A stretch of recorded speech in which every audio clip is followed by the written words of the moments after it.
Hello. Wow, this is a loud mic. Welcome, everyone. Thank you so much for taking the time to come here today. We know everybody here has a day job, and we really appreciate you coming and giving us this time because we need your help. I'd like to welcome the committee and the guest to this first open forum of the CSU Northridge Presidential Search Committee. The meeting today will be focused on hearing from all of you, the campus community, the students, the faculty, staff, alumni, and extended community. You are all represented on this committee, but you are also represented in this hall today. And I hope you give us the keys to finding the best and most successful next president of CSU Northridge. Between now and the end of the academic year, we, all of us, and the search consultants will be working together to recruit and seek nominations and applications of highly qualified individuals. The full committee, which is all of us up here, will review resumes and identify candidates to interview this spring, with final candidates meeting with the Board of Trustees at the May board meeting. So the selection will be made, hopefully, at the May meeting. Before we begin, I'd like to have the members of the committee and search consultants introduce themselves. You see who you're represented by. And I will begin. We're going to have brief introductions. My name is Deborah Farrar. I am a double alum from this campus. I have a BA and MA. It was called Valley State when I first started here, which really dates me. And I am a trustee, and I'm the chair of the search. We'll move this way. Hello, everyone. Welcome. Thank you so much for joining us. My name is Diana Vicente. I currently serve as the Associate Students President here at CSUN. It is a pleasure. I am also a marketing major with a management minor and will be graduating this May. I'm very excited to be serving on the search committee and very open to all of our comments from students, faculty, and staff. We're very excited. Thank you all. Good afternoon, Michael Neubauer, Professor of Mathematics and Liberal Studies. I'm one of the two elected faculty members on this Search Advisory Committee. Good afternoon, I'm Larry Adamson. I am the Alumni Trustee on the Board of Trustees representing the 3.8 million alums of our CSU system. I am a graduate of California State University, Los Angeles, but my daughters are both graduates of this institution. My name is Hailin Tang. I'm working at CSUN, and I'm represent all the CSUN staff. Good morning. My name is Carlos Fuentes. I'm a community representative, former student body president here, alumni. Currently sit on the TUC board, on the Diversity Commission, and I'm, again, representing Cal State Northridge with a passion on this board to find our next president. Good afternoon. My name is Soka Hewitt, Deputy Chief of Staff at the Chancellor's Office. Good afternoon. I'm Karen Ncod, Chief of Staff at the Chancellor's Office. Hello, my name is Zach Smith. I'm a senior partner with Witt Kiefer, the search firm. Hi, my name is Jeff Comfer. I'm a principal with Witt Kiefer. Hi there, my name is Alejandra Gillette-Duran, and I'm a senior associate with Witt Kiefer. I'm Milt Valera. I'm a graduate of this, proud graduate of this institution. My name is Bob Myman. I'm a graduate of CSUN and current chair of the Foundation Board. Good afternoon, everyone. My name is Mariana Kames. I am a student trustee on the CSU Board of Trustees, so I represent almost 480,000 students.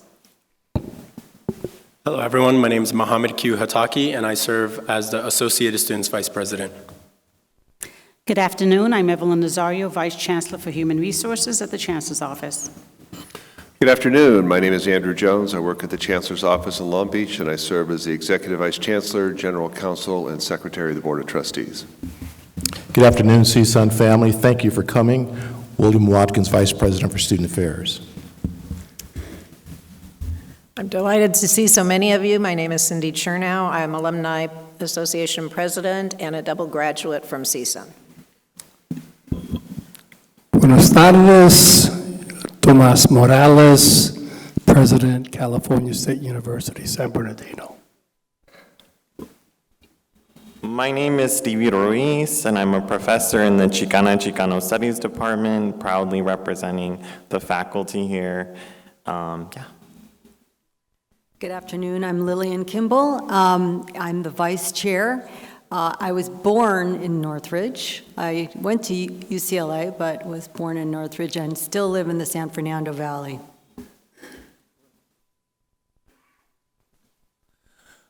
Well, good afternoon. My name is Tim White, and thank you for being here today.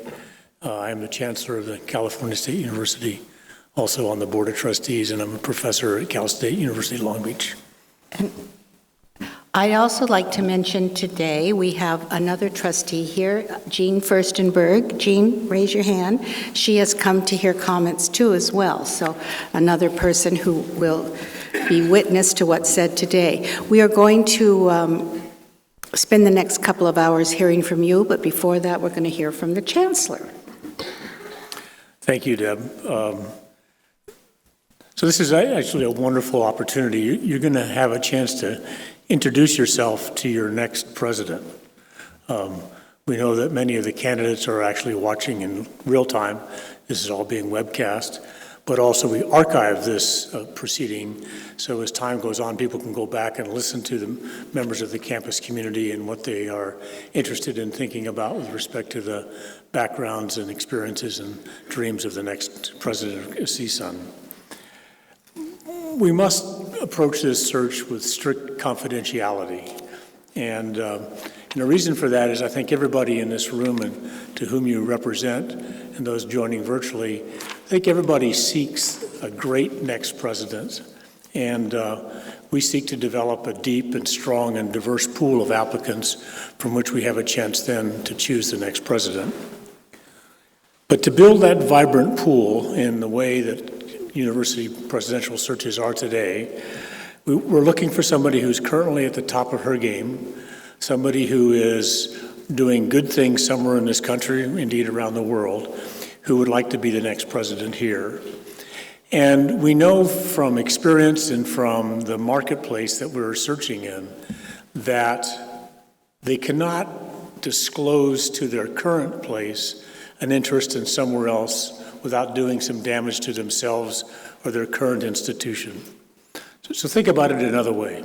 If there's a sitting president in the state of Colorado who wants to come to Northridge, and we would like her to be here, but she discloses that to her folks, to her board of regents, to her donors, to her academic senate, to her student leaders in Colorado that she's looking for another job. I really like it here in Colorado, but I'm really interested in thinking about Northridge, and doesn't get the job here, and then goes back to Colorado. Well, that person's ability to continue to lead at that level sometimes ends, sometimes they get fired, and that happens at least once a month across America. Fair or not fair, it's unfair, but it happens. Or they've just changed their relationships and can never get that close again with the people that they represent. So we're going to appoint, obviously, the Board of Trustees is going to appoint one person at their May board meeting. But we cannot hurt the 3 or 4 or 5 others that we're interested in as we're selecting that one person. Now, I want to make a distinction between a confidential search and words that some people like to use about it being secret or closed. And first, let me say that I respect and acknowledge that there's different points of view about how to go about a presidential search today. We've taken the position of doing it in confidence, and we've done that now for many of our campuses across the system during my time. But it's not secret. It's not closed. You have elected representatives here from the faculty, you chose them, from the students, you chose them, from the alumni, from the staff. And so what we have up in front of you then is a set of representatives to represent your points of view. And while we say that it's that Diana represents the student voice, we also know that, there's 30,000 voices in that student voice. And so part of her task is to talk about the suite of things that matter to students going forward, and likewise for staff and for faculty and for the alumni. But it is through those individuals that your particular voice gets heard, and I would encourage you to contact them if you haven't already with things that you think are really musts going forward with respect to skills, experiences, or dreams and aspirations for this great place. We will then integrate all of that information. It is really the responsibility of the folks in front of you to listen today and listen to any other input that you have. But we'll go from a short form position announcement, which is out there right now, that says something like Cal State Northridge, help wanted president, and it's about all it says, to a more elaborate statement that's going to be 8 or 9 or 10 pages long that talks about the skills and experiences, the things to preserve, the things to change going forward. And that's what today is all about, is giving us a chance to listen and hear your ideas and thoughts as we put together that bigger statement about the pathway going forward. So I just wanted you to understand the rationale for why we maintain the integrity of a confidential process. It's to get the best people, it's to build the most diverse pool, and it is to make sure that we don't hurt anybody who's competing for this position in their current job. And we're not looking for somebody who's unemployed or is tired and worn out and wants something new to do. We're looking for somebody who's on the top of their game and to whom we have to recruit them to get their attention, to have them take that energy and effort and bring it here. So with that, I'll turn it back to the chair, Deb Farrar, and I thank you. Thank you, Chancellor. As I said, we're going to spend the next 2 hours or so hearing from anyone in the audience who would like to speak and give comment. And please think about what this person being the president, next president, needs to deliver and lead in the coming years. What makes this institution special? What would you like to preserve? What would you like to change? There are also other ways for you to provide input. In addition to the comments you share today, we welcome your feedback on what we should be looking for in the next president through other forums. You may provide comments and/or nominate individuals to the email link provided on the CSUN Presidential Search Campus website, or you may send comments and nominations directly to our confidential email address, which is presidentsearch, one word, at calstate.edu. So that's presidentsearch@calstate.edu, and I think that is also on the CSUN Presidential Search Campus website. Any message sent to this address will be aggregated and reviewed by the search committee as we compile feedback on the qualities and skill sets required for the next president. It is so critical that you lend your voice to this process today and throughout the search. So we're going to, as I said, spend the next few hours hearing from you. Please line up at the microphone if you're interested in providing comment. We would like to hear from as many in the audience as possible. So please be considerate of your fellow attendees. We ask you keep your comments brief and to the point, and what you think will make a successful president for the next 5 to 7 years for CSU Northridge. The staff, all of us, will be taking copious notes, and as we're going to discuss, we are being webcast live, and we'll provide the committee with a summary. Chancellor White said, I can do this. We'd like to make the point that this meeting is being webcast live. I think we've already said that. I'll reiterate. And web archived. Not only will you be speaking to the committee, but past experience will remind us that you're also speaking to the next president of CSU Northridge. Any candidate that's serious will watch every minute of this. Potential candidates might even be watching live now, and candidates will, in the next coming months, they'll all be watching it. So please keep that in mind as you offer your comments as well. All right, let's hear from the community. Please, I encourage anyone who wants to speak to please line up. Identifiers. And yes, please, before you speak, will you identify yourself too as My well? name is Don Larson. I'm from the community. I also graduated from here too. I have a lifetime on this campus, so I have a few things I hope our next person can do. One is we need somebody who will at least really be open to the institutional memory that's already around this room. Everybody needs to help this new person understand Northridge not by just the campus, but by the community. The areas around the campus is really my expertise. I've been here a long time doing a lot of work. And we've enjoyed a great deal of candor with President Harrison. And she's been very good to us out here, including the executive staff, which is sitting around me. So we need someone who's going to be a real community member to us. Lillian, I think you're from here too? Right. So Northridge is not an island. It's a much bigger island than it used to be. Very big place. We need that side of the coin done.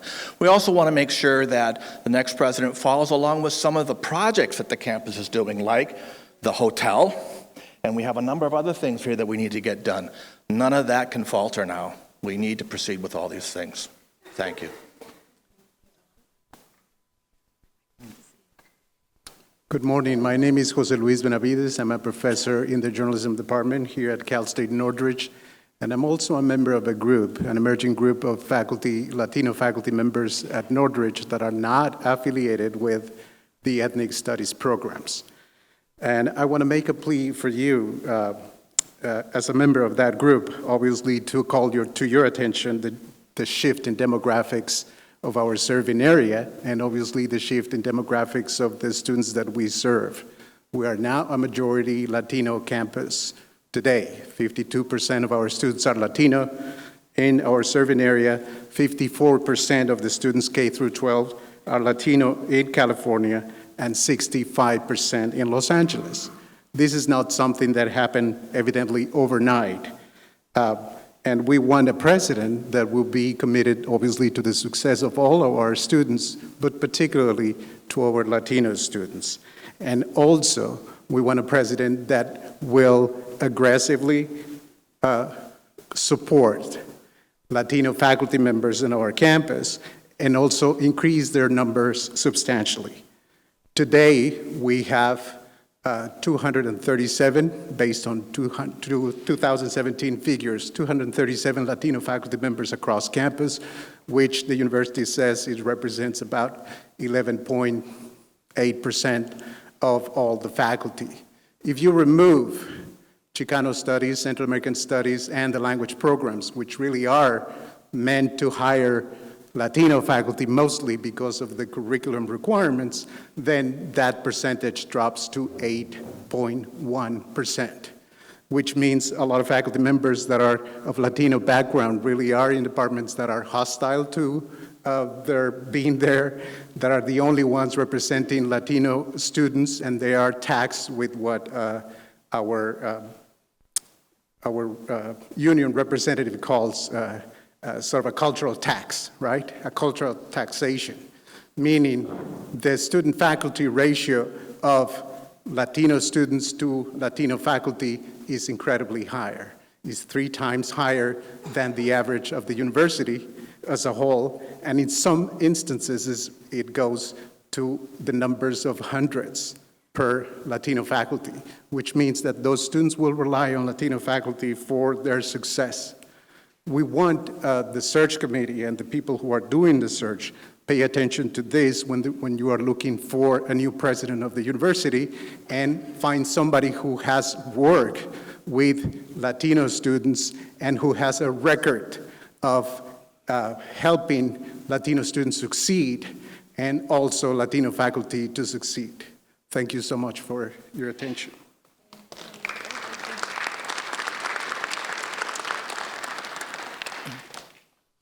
Good afternoon. My name is Skylar Hall. I'm a second-year political science student at CSUN, and I'm extremely involved in Associated Students Leadership as the first chair of diversity and inclusion.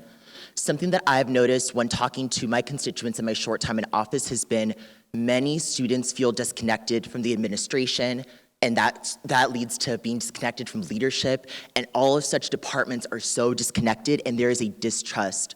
What I want in a president is someone who will unify these entities. Last year, I was involved with the Student of Color Coalition's demonstrations, and from what I've seen, the administration did not give any talks in order to resolve the issues. There was a disconnect between the administration and the students who were protesting, and I didn't appreciate that, and I want an individual who can lead, who is willing to have these open discussions with these issues, and who can unify our campus community. I chose CSUN because of its history of diversity and inclusion, and I really hope to see a president who can unify these entities together so that we could create a more unified campus. Thank you.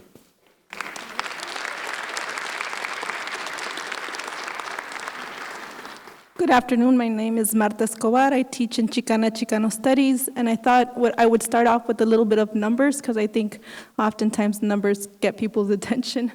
At CSUN, and many of you are aware of this, CSUN has the largest graduation gap for underrepresented students, for freshmen who graduate in 6 years, meaning that students of color, underrepresented students, are graduating at lower rates than overrepresented students, especially white students, across the CSU.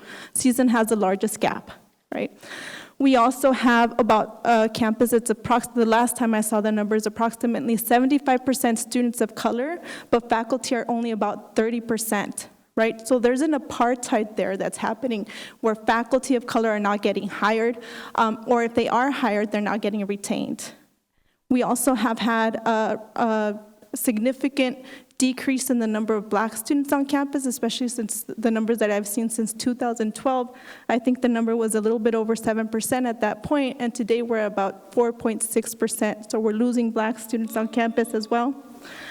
About 60% of our students are on Pell Grants, meaning that there's issues of class, right? That our students are coming from poor working class backgrounds.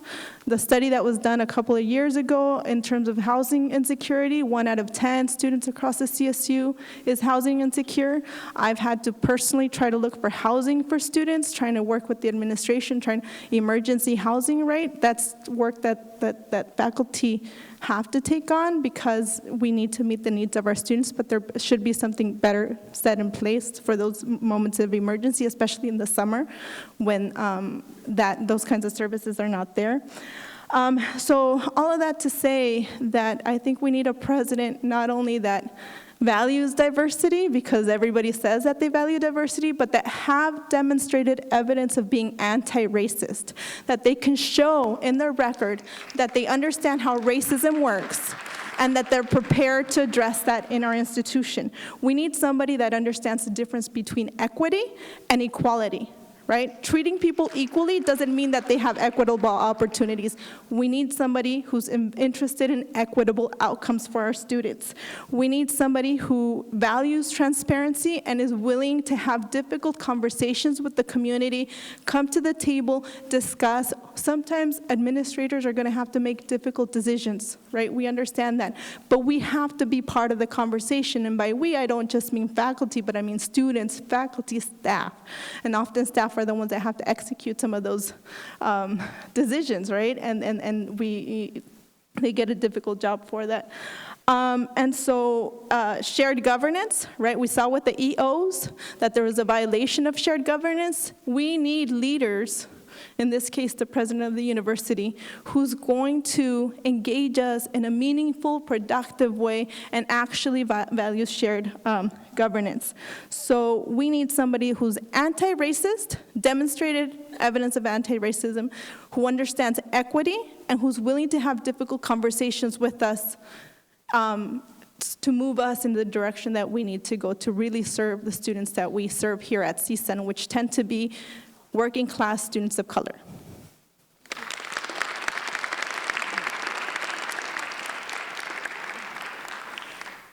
Hello and thank you. My name is Julia Potter. I am the Director of Educational Partnerships and Special University Projects. I also serve as the CSU 5 guide for this campus and have been affiliated with the CSU 5 since its inception, and it was conceived here at CSUN.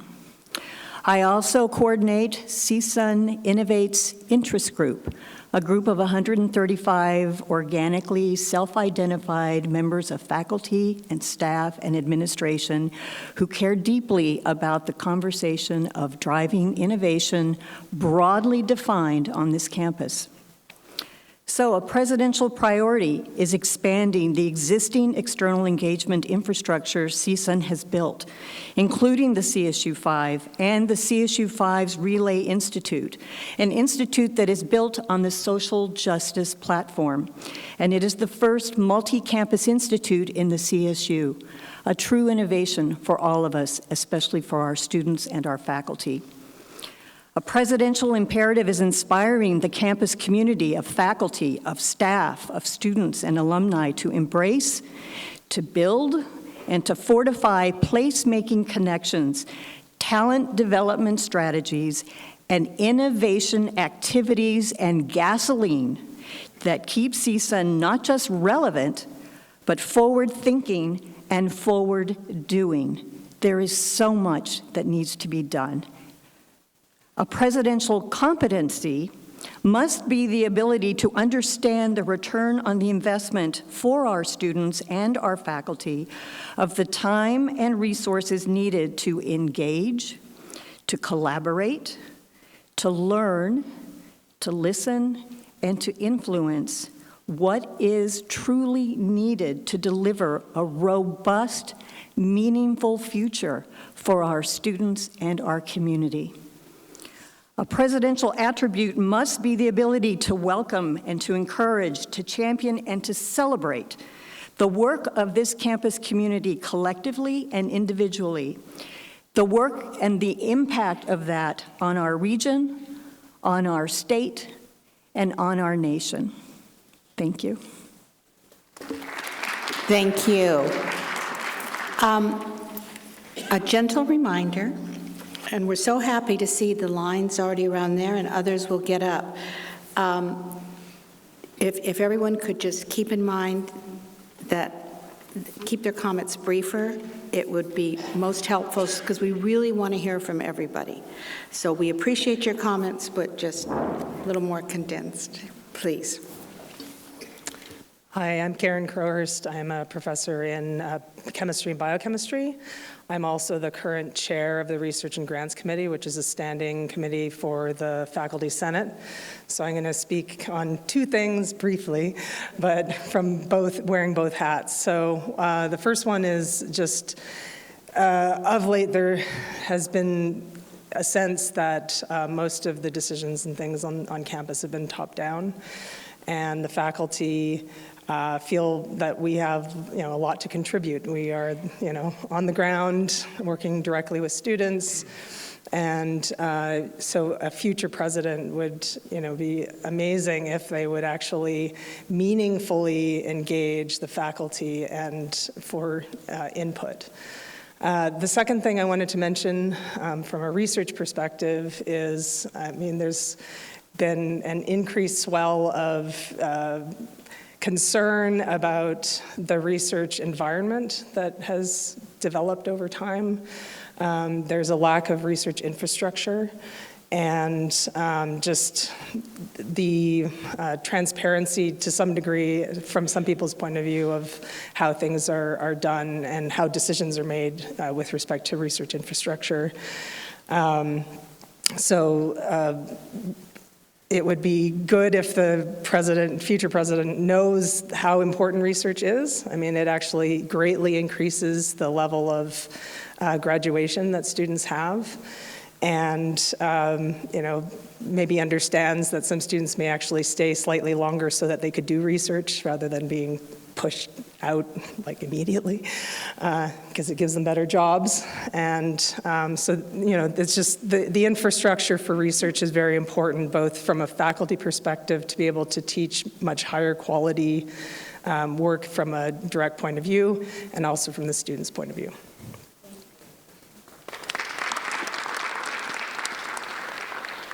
Hello, my name is Will Garrett from Department of Deaf Studies. I want to echo what others have said before me. We need a president that is anti-racist, anti-autist, anti-ableist, these things that are making our system and targeting certain groups of people. We need someone who's anti, not non, but anti. Also, I'd like to also echo that our workload. We need a president who understands what we're doing. When we have so few faculty of color, the added amount of mentoring they must do for our students of color to make sure they ensure their success makes unequitable workloads for those faculty, especially those faculty who are actually doing the work with the students to make sure they succeed. And that's why we're all here. So I want a president who wants to make sure our students succeed.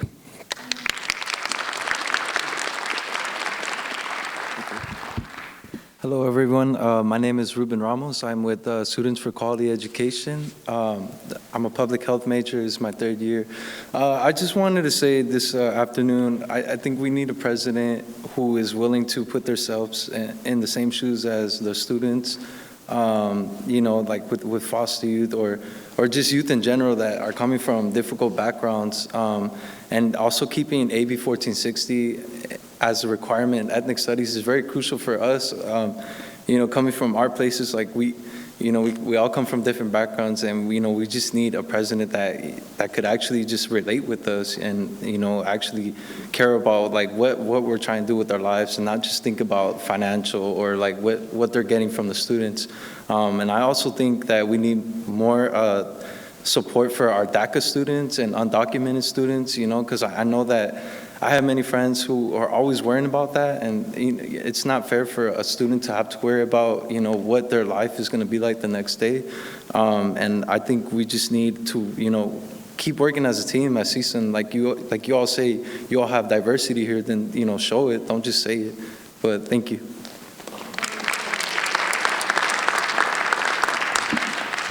Hi, everyone. My name is Paola Suarez. Sorry, I'm a little short. I'm the president of Dreams to be Heard, the student organization that advocates for undocumented students. I think it's important for the new president to understand the complexities of working with undocumented students. We have approximately 1,700 undocumented students on campus, and those are only counting the ones that qualify for the California DREAM Act. So that's a huge number of students that aren't even being accounted. So we want a president who will not only say that they support undocumented students, but that their actions will actually show what they're saying, because it's often that a lot of people say, oh yeah, we support undocumented students, but when we ask them to come through, they never do. So we really want a president that will stand by their voice and their actions. Thank you.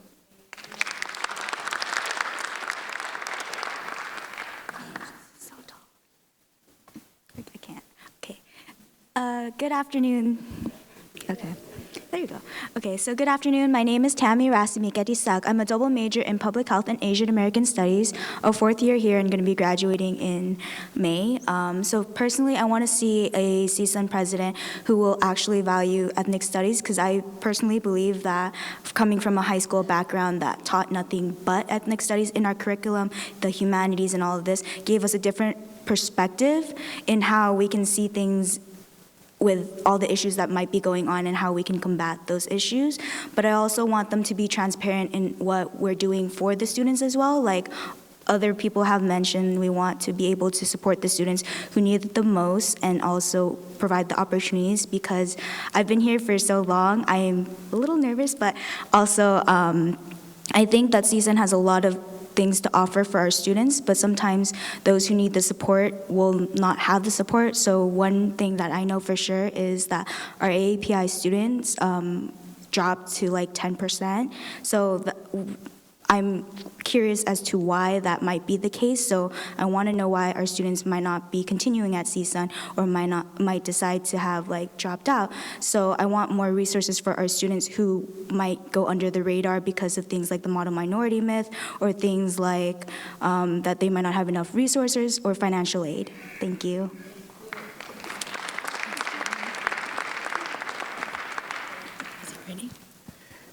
Thank you very much for being here this afternoon. I really appreciate that you've taken this time and are paying such attention as we're speaking, and I wanted to thank you as I start. My name is Leanne Vincent, And I have several associations with Cal State Northridge. I started here when I was 10 years old in a community group. My bachelor's and master's are both from Cal State Northridge. I've been a long-time employee here, and I'm also a part-time staff or part-time faculty member. And I mention this because this is not a unique set of circumstances for our university. There are people on the panel with you who have similar experiences, and I know there are people in the audience because I know them. And Cal State Northridge has grown up. We are not a little institution. When I started here in 1979, we were only 20-some years old. We are a big campus now. We have traditions. We have strong feelings about things. We're invested in our campus because a lot of us, when we started here as students, we started struggling for the things that now as faculty and staff, we're still struggling for.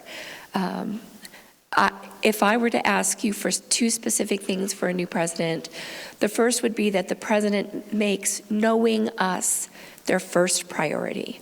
Not being gone from campus, fundraising and meeting people around the world, that's great. But I want to be the most important thing to the president. I want them to know us. And the second thing would be to be patient before they come in and start to make the big moves. We don't need to go over commencement and the changes with that, but we don't need to start that way with a new president. So I would ask that whoever you are, if you're listening, would you please get to know us first and see what's special about us, and then start and bring us in and let us change with you instead of having the changes just come at us. Thank you for your time.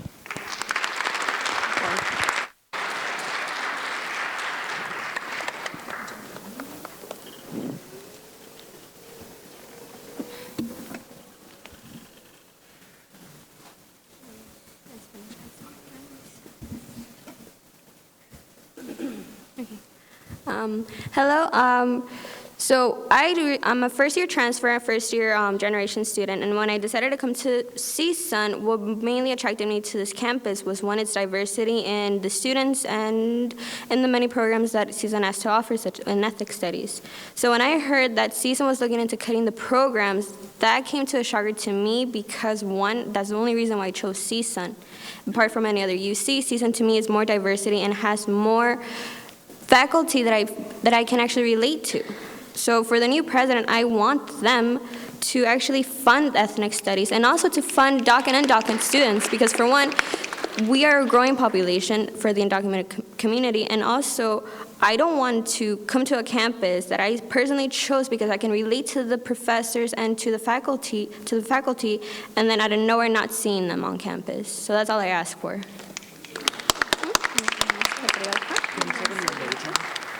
My major is sociology, and I hope to become an academic counselor. Nadia Marina La Torre.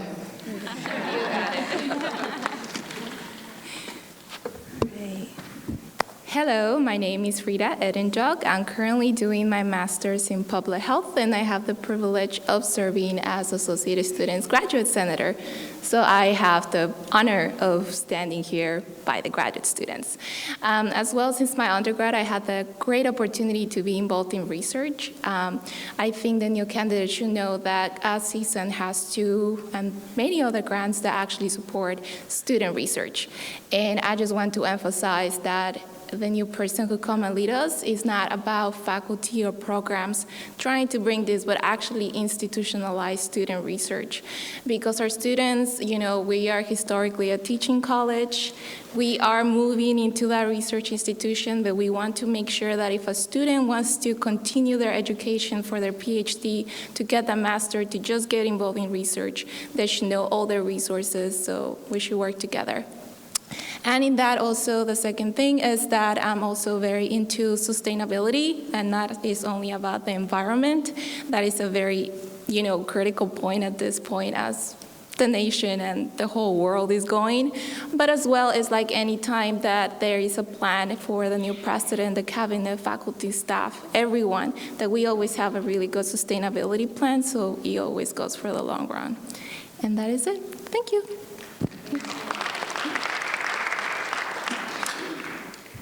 Hello, my name is Nicholas Morrison Mulch. I am a senior in the College of Health and Human Development, and my major is environmental and occupational health. In keeping things brief, much of what I would like to say has been mentioned before, but I would just like to reiterate that I believe that our future president should be someone who believes in diversity and makes strong efforts towards retaining that. At one point in my academic career, I was in the process of transferring to another university, but it was because I worked with a professor doing research who was of a diverse background. She understood me in a way and connected with me in a way that I had never connected with another professor before, and that really energized me to pursue and continue my academic education. I would like to say as well, that in addition to the diverse faculty and allies of diversity and retention, I would also like to see a president who empowers faculty and students and believes in that shared governance on campus as well. Faculty are more responsive to the wills and desires of students oftentimes than the administration can be by nature.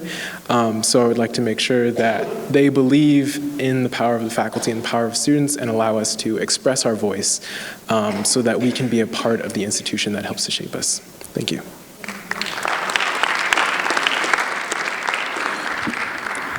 Hello there, my name is Lydia Silva. I'm a senior Deaf Studies major, and hopefully I'll be back for the master's program in the fall. I would love to see a president that is not only, it wants to have diversity, but embraces people of color, what we represent. I am myself a Chicana. I'm coming back to school after a long hiatus after having my children. And when I joined up with Deaf Studies, I decided I wanted to be an interpreter. After understanding what social justice meant, because I was not taught that when I went to school, I decided to go deeper and want to become a marriage and family therapist and work with the deaf communities. If you are in this realm in Deaf Studies, you must be willing to stand on a social justice platform. That being said, you have to do a lot of identity development on your own. And the faculty that are helping these students to do that work in Deaf Studies are 4, soon to be 5 faculty members, which of 2 are people of color. And those are the people that your students are going to for help in this work. We are 500 students now in Deaf Studies program. That has doubled, and the faculty is not representative of that growth, the quantity of faculty. The quality of this faculty are above par. So I'd like to see a president that embraces this community, because not only are they Deaf Studies, they encompass every version of the person of color. Thank you.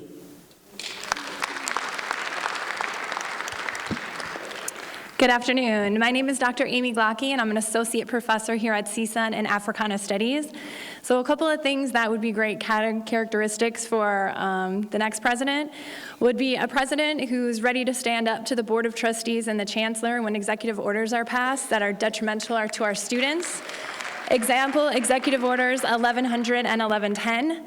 A president who is supportive of ethnic studies and values it as a requirement, including supporting AB 1460. A president that values faculty government, such as when we voted against 1100 and 1110. A president that's actively recruiting more Black students in faculty and supporting the Black students in faculty that are on campus that are 4% at best, but every day it gets smaller and smaller. A president who's not going to tolerate faculty senate debating on whether or not ethnic studies professors have the capacities to write our own student learning outcomes, which is just one of many examples about how racism and white supremacy is present on our campus today. A president who's not going to tolerate when ethnic studies professors receive death threats. We have 3 professors in my department alone that have received death threats and have not received anything from the president about this at all. Overall, we want a president who won't tolerate or contribute to racism or white supremacy on our campus and will actually not only fight against it, but take action to ensure it no longer exists on our campus. Thank you.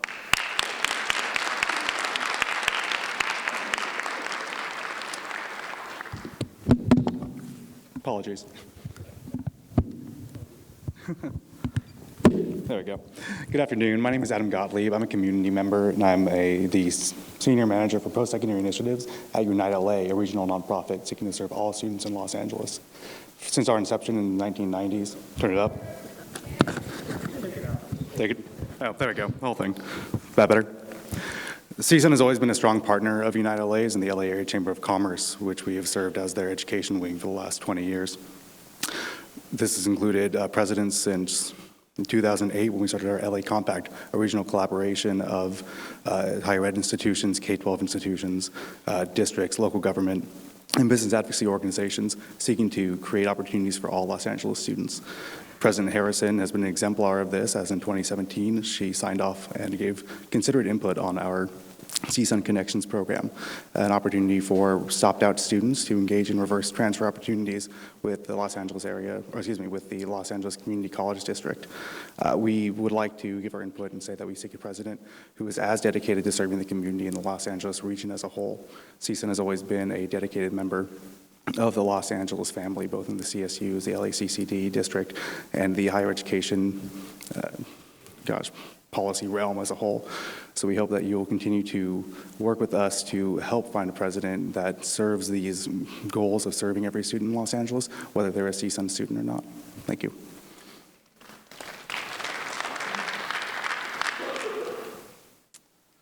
Hello, and thank you for agreeing to be a part of this dialogue with our CSUN campus community. My name is Justin Andrew Marks. I'm an Africana Studies major. Shout out to Ethnic Studies. I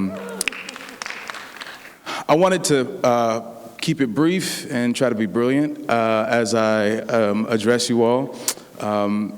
Here at CSUN, we have a legacy of protest, of activism, of organizing.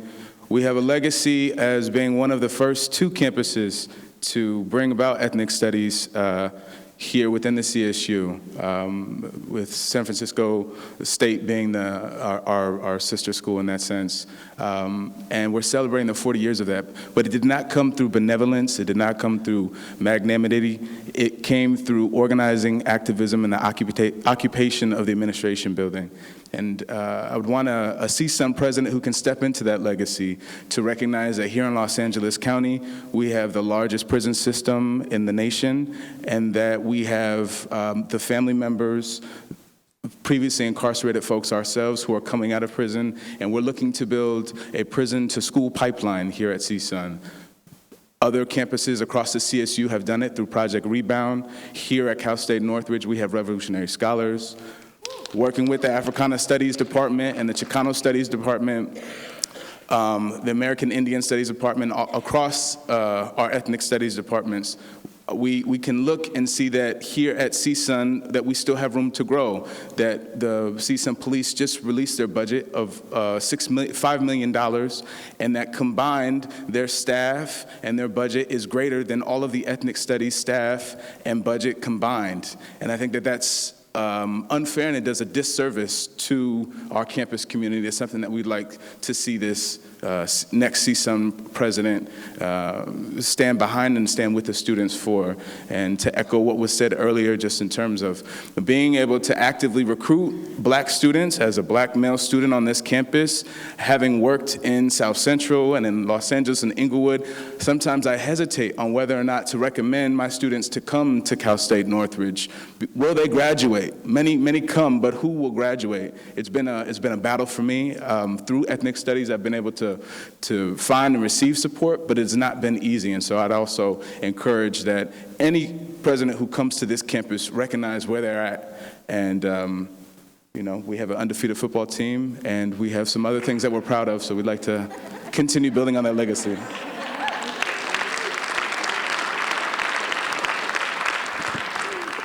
Good afternoon. My name is Rene Martinez. I'm an academic advisor in the ELP program in the College of Health and Human Development. I am starting my 25th year as a worker here on campus.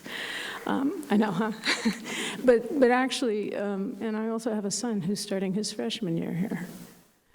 I have a master's degree that I got from here. I believe in the school. I've watched it change. I've watched it grow. But we also know that it needs more growth. We know that we need someone who can engage us in dialogue, who can embrace the strengths that we have, who sees our students who are working class students of color from the community and see them for the value that they have and the strengths that they hold and understand them as such, and then help us on campus who are doing things that work to support actual research and scholarship to identify what's working. We know things are working. 50 years. EOP is celebrating its 50th anniversary. Ethnic Studies celebrating 50th anniversaries. We need to see that the students that are here are being supported as well as the staff. I happen to be one of 2 stewards for the Academic Professionals of California, Collective Bargaining Unit 4. Not to be negative about some of what's happened to us in the recent past, but as other people have identified, there's been a lot of top-down enforcement of new ideas that are not even based on legitimate academic scholarship.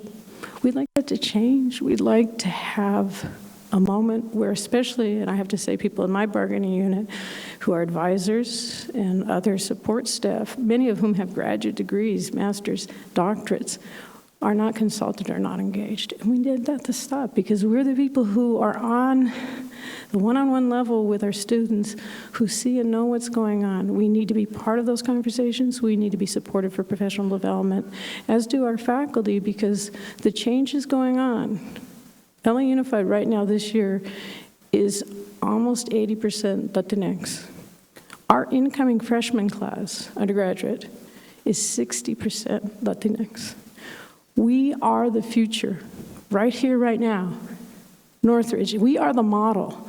And we need someone who can take what we're doing, engage in dialogue, and help us come forth as the model, not just for California and the rest of the CSU, but for the entire nation. And I'm talking about from a student support, I'm talking about engagement, I'm talking about all the things that need to be happening, need to be documented, and it's not been going in that direction. So we need someone who understands that, understands it from an equity outcome standpoint, and can start to implement that because we can be the flagship for that. Thank you very much.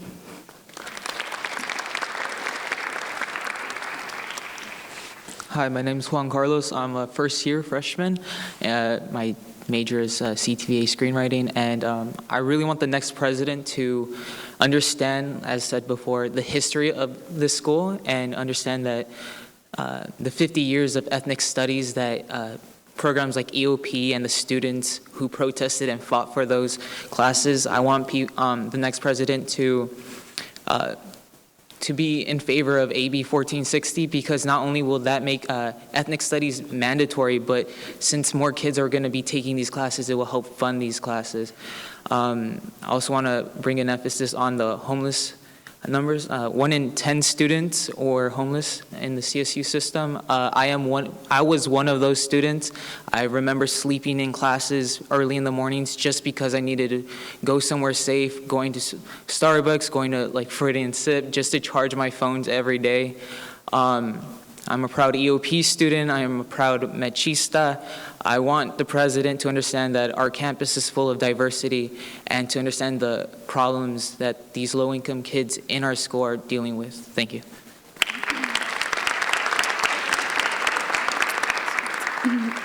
Hi, everyone. My name is Danielle Medina, and someone that I would like for the future president would be to prioritize the students and their experience and stop looking at students like numbers and demographics as in how we're just going to flesh them out, but more or less how to support these students with their experiences. And I speak about that with having these safe spaces for these students, like the Chicanx house, like the Africana house, and having these more accessible. If you notice, the Women Resource Center and the Asian American Studies house is way out on the other side of campus, where it's really hard for students to have these resources safe. So really prioritizing these and having conversations with the students as well. And I feel that there tends to be a lot of assumptions with what the students want and what they think they have their agenda. So having these open dialogue conversations with the students as well as the staff, and putting the money where their mouth is in support of these resources and these spaces. And just lastly, I want to say that this is something I read over this weekend within my ethnic studies, is that we aim to hold these institutions accountable for moving beyond missions of diversity and inclusion and instead embracing anti-racist agendas that acknowledge and value the experiences of students of color. Thank you.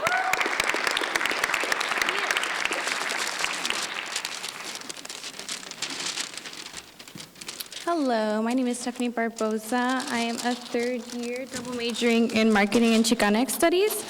So the first thing that I want to ask for a president, the future president of CSUN, would be to create a task force or a committee to support our undocumented students community here at CSUN, especially specifically those students who do not qualify for DACA or AB 1460. So we want to push for CSUN to be able to create on-campus jobs that are non-DACA. That means that it will allow for anyone who does not have a proof of citizenship or legal residency to be able to apply to these jobs, because many of the students that are attending CSUN are coming to CSUN for a reason. And our past president, Harrison, she sent out many emails about the support that the CSUN has for Dreamers, and especially undocumented students, but her emails were only limited to referring students to the Dream Center and the EOP Student Services Center. So we would like a president who would actively take part in creating more jobs for students who are undocumented and create more resources for undocumented students. We would also like for a president, I would also like for a president that recognizes the land that they are on, so a formal land acknowledgement from the CSUN President and the Office of the CSUN President. As many institutions of our caliber have done so, such as UCLA and many countless universities have published formal land acknowledgements, which is another thing that I would ask for. Thank you so much.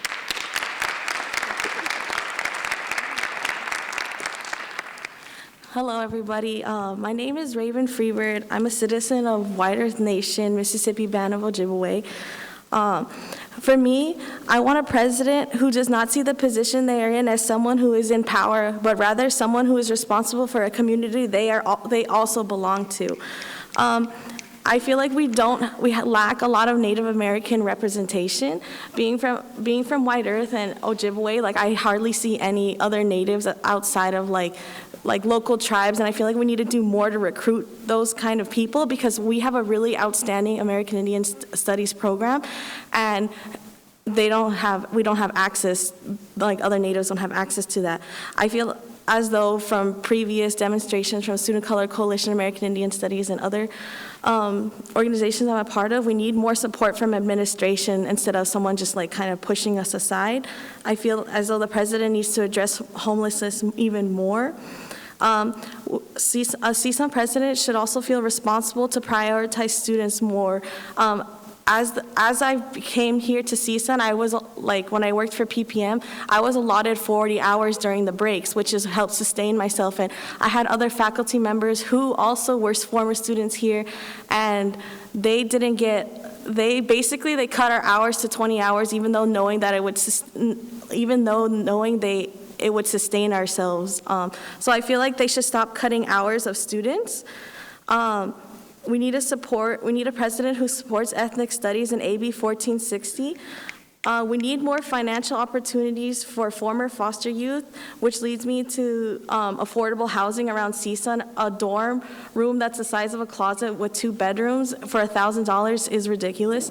And also I feel like we need to humble ourselves and remember that we're an educational institution, not a research institution.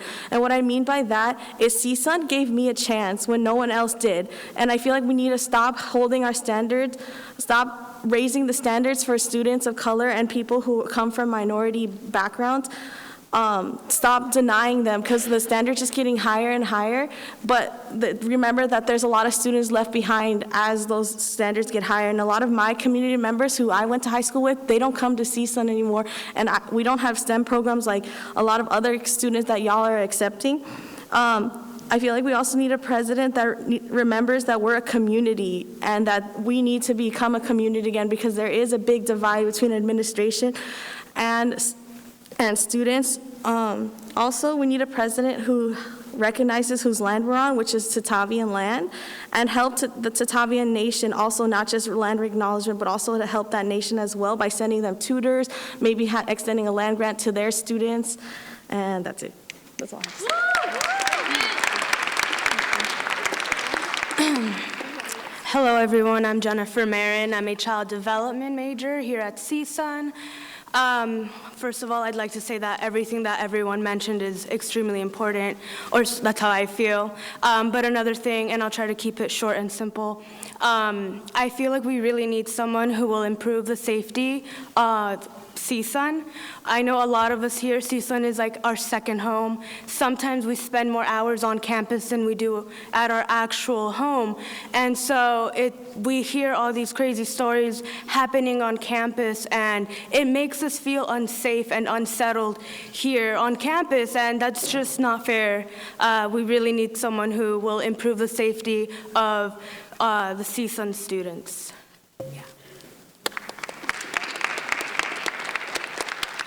Hello, my name is Nikki Mcwilliams. I'm the coordinator for student clubs and organizations here and leadership programs at CSUN. And I want to thank you for spending this time with us today and providing this opportunity for feedback.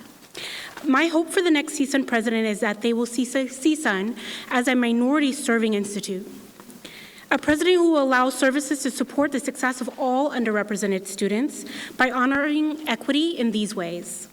Encouraging an innovative exploration of the barriers to student success that are specific to CSUN and less for cookie-cutter solutions. Hiring an equitable amount of faculty and staff of color. Providing continued professional development for all faculty and staff in exceptional customer service and the importance of student engagement. And finally, a president who will encourage more collaboration between academia and student affairs to further support putting classroom learning into practice and the human skill development of our students. Thank you again.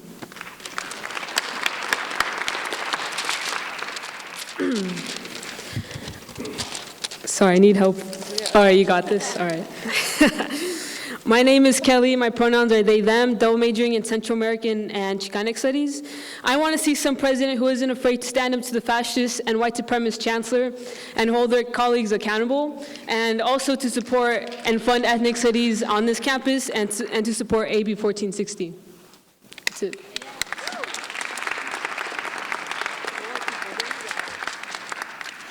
Good afternoon, everyone. My name is Joe Kozel. I'm a neighbor to the university and have been for the past 40 years. I want to talk to you about a number of things, but first and foremost, let me start with transportation. The university sends a real bad message when it's building a 1,600-car parking lot, leading the CSU system in the number of parking spaces. And on the public side, you claim to be for public transportation. I'm going to ask you for a favor. Please, when you go home, study the UCLA sustainability study about transportation. It's going to show you that their students use public transportation at 4 times the rate than it's being done here currently on the campus. With regards to the next administrator, I'd like him or her to be a little bit more inclusive than what we have been used to from the current administration. It's been basically CSUN's way or the highway. And lastly, we have heard plenty of students rightfully speak up regarding the Hispanic population. CSUN makes a point to claim that they're a Hispanic-serving institution. I find it difficult to find the first Hispanic dean in all of your 13 colleges, or top administrator jobs for that matter. Thank you.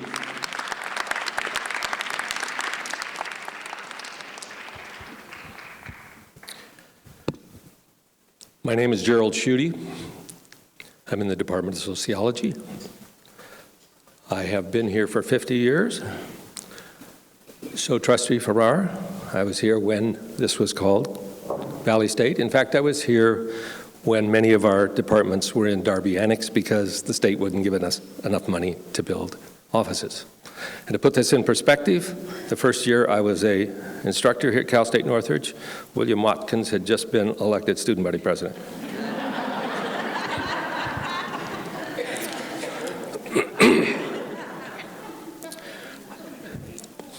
Chancellor White, I know I said this to you the first year that you were here in your tenure as chancellor, and that is that I have been privy to the 4 presidents that have been at this institution for the last 50 years. I have been privy to know the 3 chancellors that have been here during that same period, and I have watched and seen 2 uniquely constituted boards of trustees. So I am not unfamiliar with change. More importantly, as a sociologist trained in demography, I recognize, understand, and support the fact that there are demographic factors pushing institutions. You've heard from many students today about the dearth of faculty and dearth of administrators, given the student body that we have. I am here to issue my full support in finding a candidate that reflects that constituency. That said, I want to make sure that you understand that while student backgrounds transition faster than faculty and administration backgrounds do for various reasons, none the least of which is students are here for 4 to 6 years, faculty and administration are typically here for 20 or more years. So we understand the problem and the dilemma. It's a pool, it's a flow, to quote one of our state senators. It's a flow problem, and I would admonish this committee as they take the applications to be systemically aware of that flow problem and to go out of your way to encourage candidates that are only nascent in their application process so that you be sure and get a candidate of quality to represent the constituency of this campus.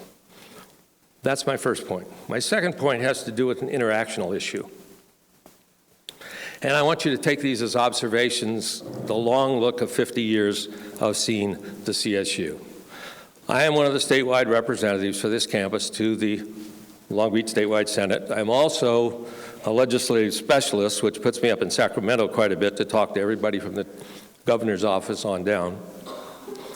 And I have formed an opinion about this, and I want to make an observation. And for those of you that have not been privy to all those different levels, you might want to listen to this.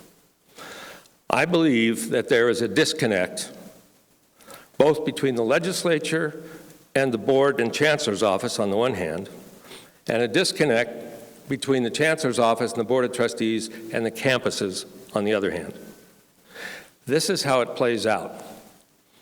With deference to everybody that's here, students, administration, and faculty believe that presidents are omniscient, that they have the power to affect anything, that they can make the chancellor change his mind, they can make the legislature change their mind at the whim. Such is not the case. You know it, we know it. So I want to address you and the people listening, particularly the one that's going to be our next president, to understand that this is a marginalized position because it must both appeal to students and faculty in their best interests while having to pay allegiance to the authority hierarchy of the chancellor's office and the board of trustees. Now, try as we will to have shared governance, it does not always work that way. And those of us on campus who experienced what happened with EO 1100 are witness to that. There has to be a mechanism by which, beyond the provost council, with all due respect to ABC Blanchard, beyond the provost council, whereby the president can upload information about the campus to the chancellor's office and the board of trustees. Upload in a systematic way so that the dialogue that goes on between and among those of you at Long Beach and those of us here on campus is perfected. Number one priority. And lastly, I'll make a comment that has to do with systemic things. Most of us believe that the CSU is a set of campuses. I believe that there's a fundamental disconnect because at the system level, it's looked at as one university with 23 campuses. You must come to the understanding that this is not one university with 23 campuses. This is 23 universities that come together like a confederation. You are the stewards of that confederation. And that means you have an obligation to be sensitive to the uniquenesses of each campus.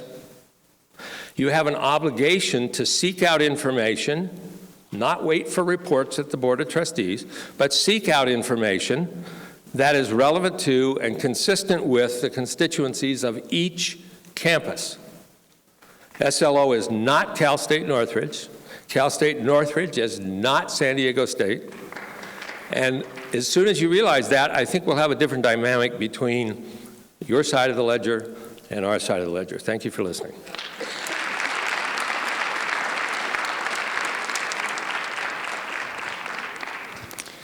My name is Evelyn Ramirez.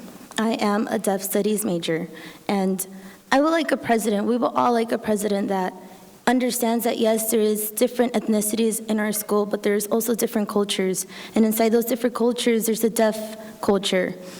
And although we have a Deaf Studies department in our school, autism is still a thing, and that doesn't make people in the Deaf Studies department feel necessarily fully safe. Autism shouldn't have to exist in our school. That should be inclusive with all different cultures. So we would like a president that recognizes that and works to be anti-autist for inclusion into all our different cultures.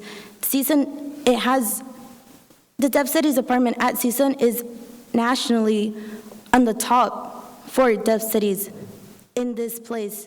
So that's why I chose to be here, but although it's nationally recognized as one of the best Deaf Studies department, autism still exists, so that should be something that the president should stand against. We should be anti-autist in a school that has a Deaf Studies culture.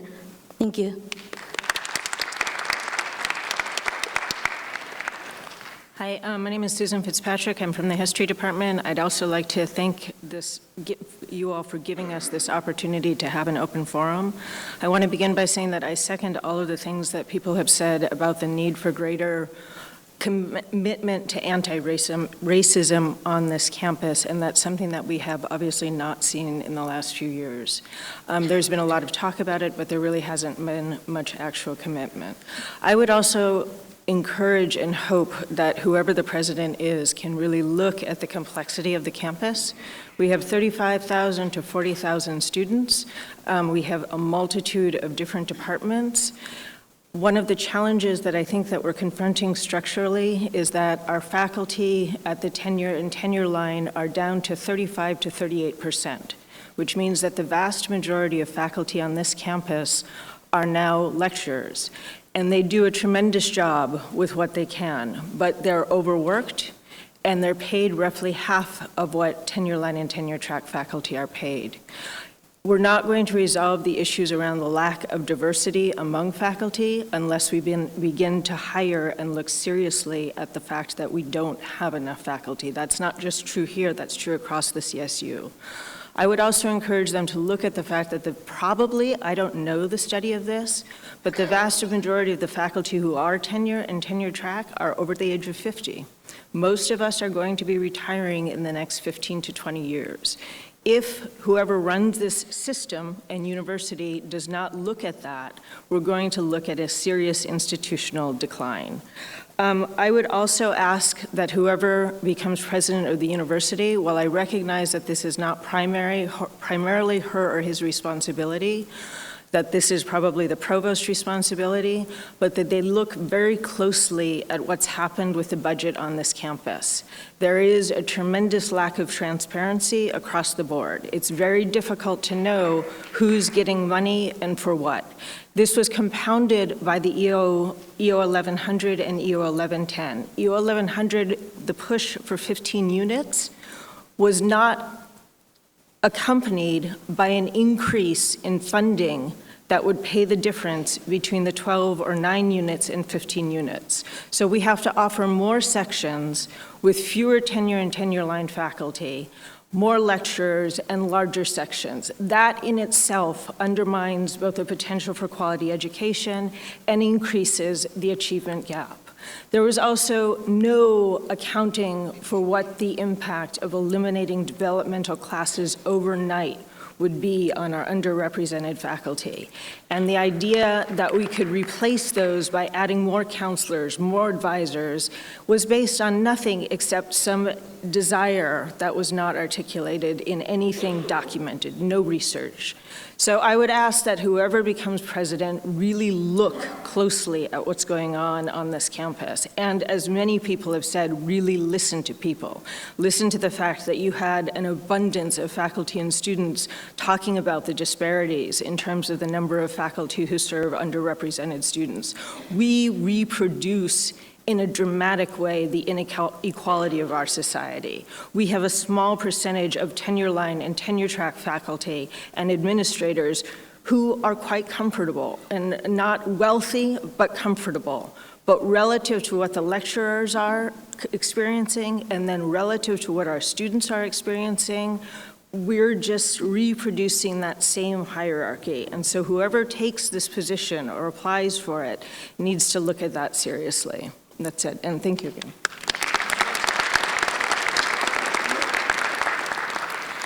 Hi, my name is Beth Whiteman. I'm chair of the English department here at CSUN, and I am in my 17th year, I believe. You may have noticed from the comments that there are some significant fractures in our community right now, both between and within the faculty, the students, the administration.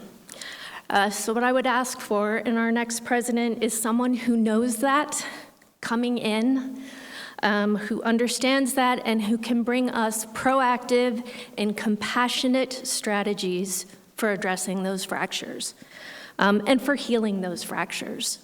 I ask for someone who sees us all of these groups as partners in this educational project and treats us all as partners in this educational project, and someone who can break down some of the adversarial entrenchment that is currently paralyzing a lot of what we're trying to do here.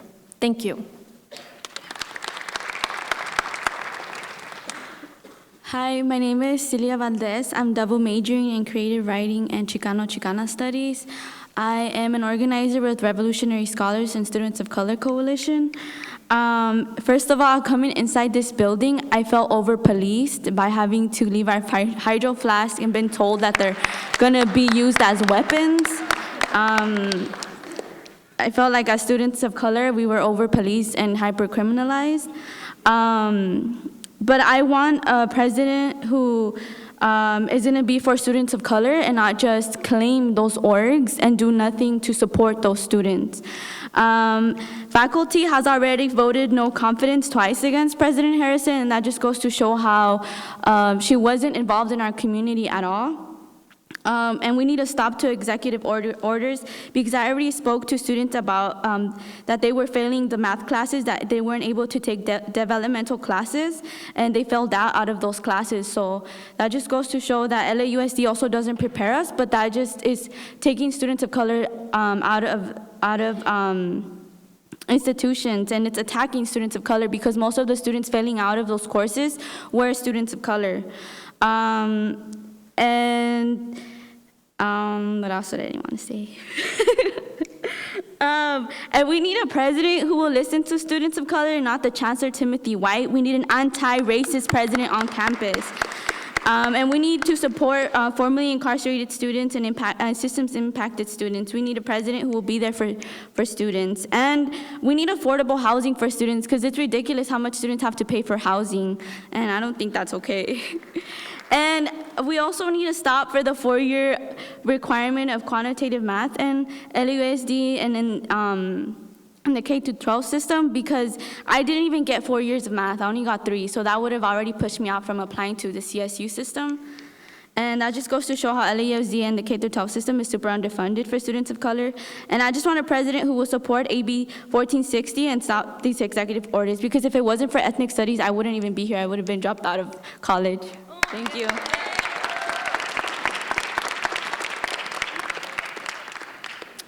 Hi, my name is Tatiana Ortega. I'm a staff member here at CSUN. I have been for about the past 7 years. I'm really impressed with the courage of a lot of the people that have come up and the things that they've said. I support and second a lot of their suggestions. I'm sure whatever president comes in this next year is going to have a lot of work on their plate, a lot of initiatives and strategies that they're going to want to implement. And typically when that happens, the burden of the actual workload falls on staff.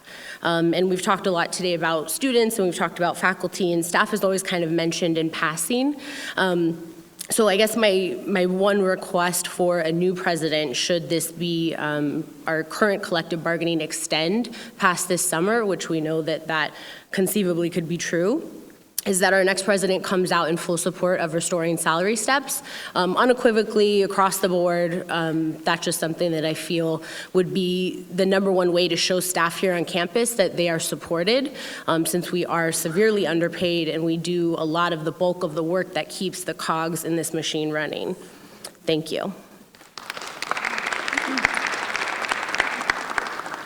Okay, I'm Nick Hughes, and I'm a faculty in the physics department in physics and astronomy, and I've been the director of the WMCAC Foundation, a Computational Materials Theory Center. So I just want to give you a little bit of an overview of the background of the center before I come to my point. So the center has received external funding from different federal agencies in the amount of about $50 million over the past 20 years. We have hired many faculty, postdocs, and students. So with these grants, we have supported students. And we have provided the students hands-on research experience in computational materials theory. So we have many student success in research. One of our students is a faculty now in the physics department in UC Riverside. Another student is a faculty currently at the Department of Physics at CSUN. A third example is someone who's in Max Planck Institute in Dresden. So having said that, I think it's very important, and I would like to urge the committee and the trustees to look for qualifications in terms of research and funding.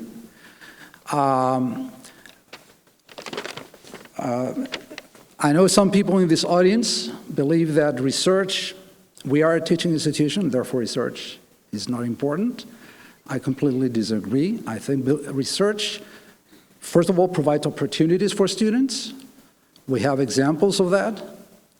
And it's research that have escalated us, CSUN, in the Nature Index, where we are considered as one of the top institutions where there is an increase of research publications within the United States in the past 2 years.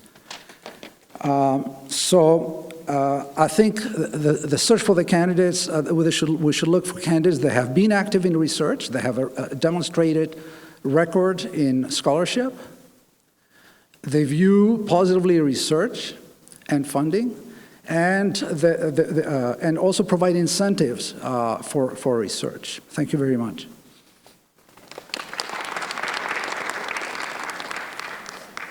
Hi, good afternoon. My name is Judy Schmidt Levy. I'm a psychologist. I work in University Counseling Services. And I haven't had as many years here as Jerry, but I have seen 2 other full administrations in my time here. And I do hope that what we say here does make it up the chain. I've been on search committees before. It's quite a task. And I don't envy that task, trying to summarize and figure out what's most important. Just to say I support everything I've heard.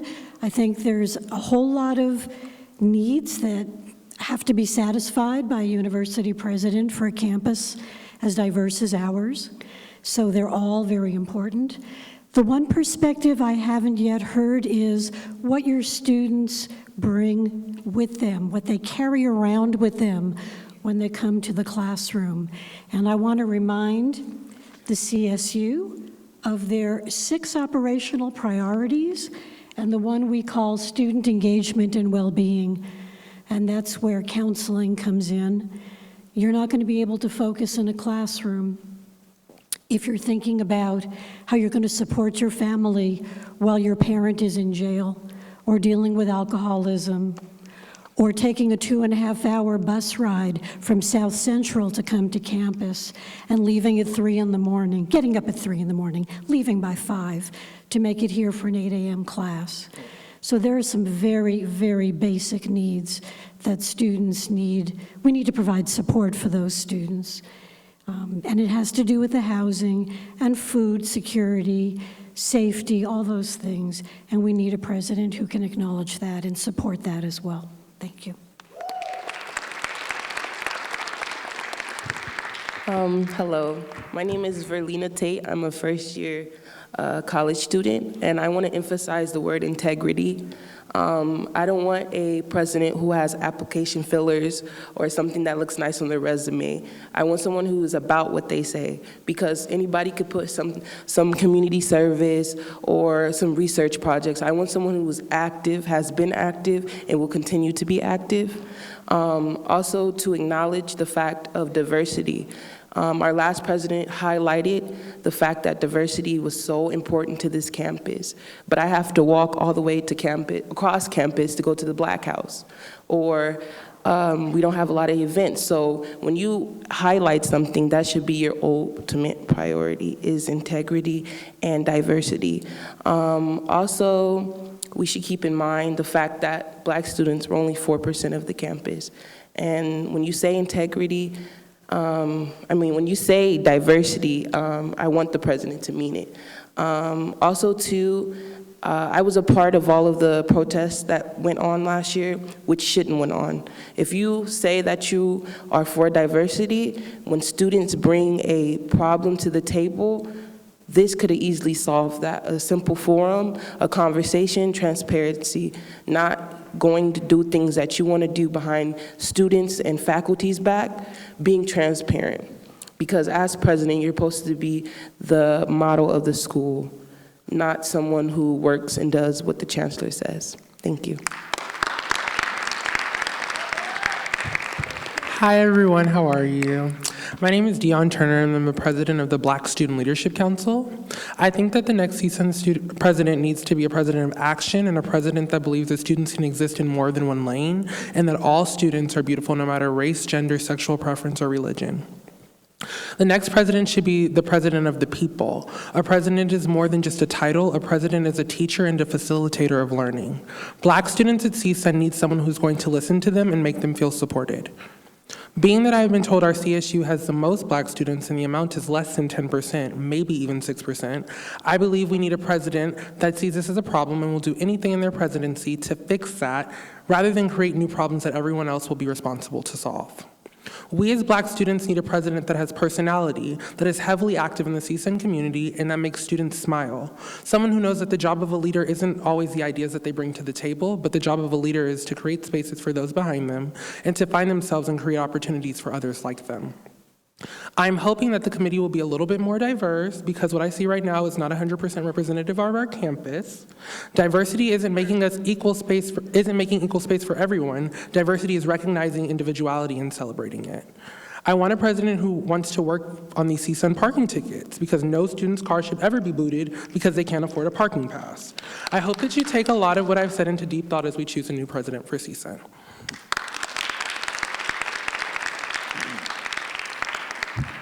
Hi, good afternoon. First of all, a quick question. Can I ask anybody to raise their hand that's a veteran? Do we have any veterans here? Any hands up? I'm sorry. I'm sorry, no vets.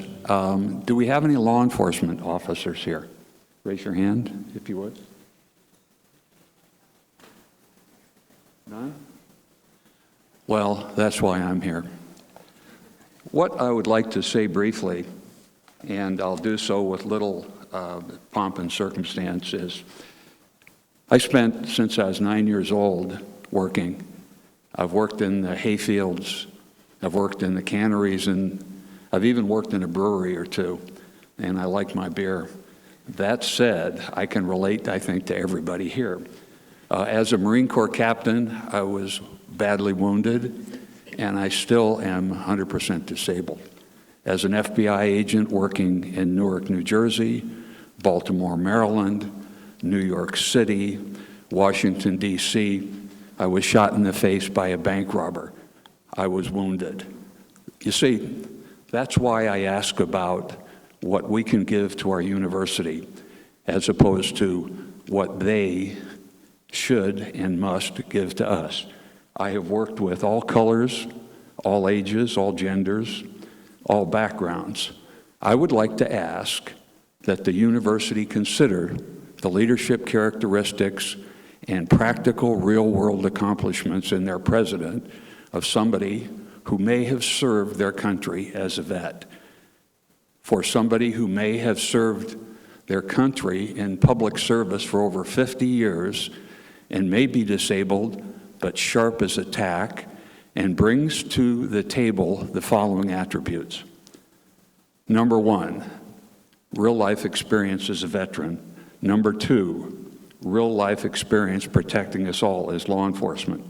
Number three, real-life experience as a leader. Leaders don't just talk, they do. Number three, demonstrated success in both the academic world and the real-life world of caring for your family and your community. Number four, transparency. What you do and how you do it matters. If we don't know what you do and how you do it, in today's world, we'll take that as a negative. That's not necessarily fair, but it's life in the fast lane as we know it.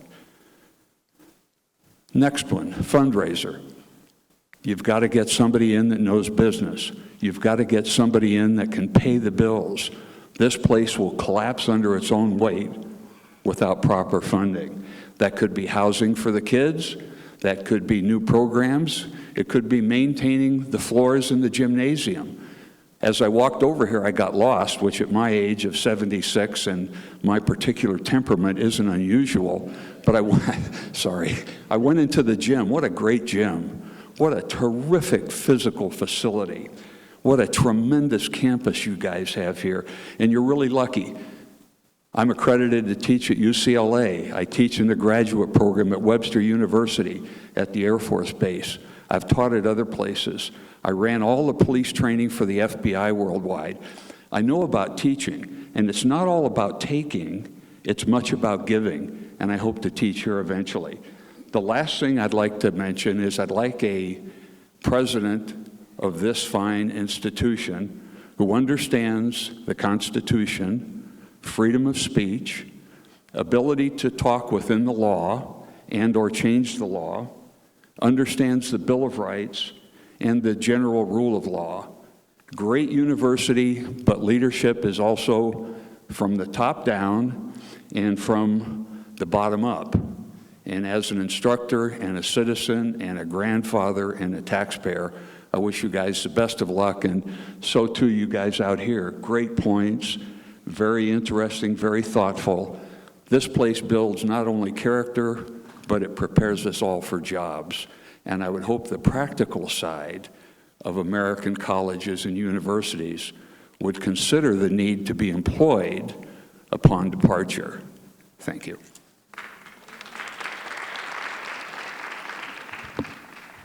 Good afternoon.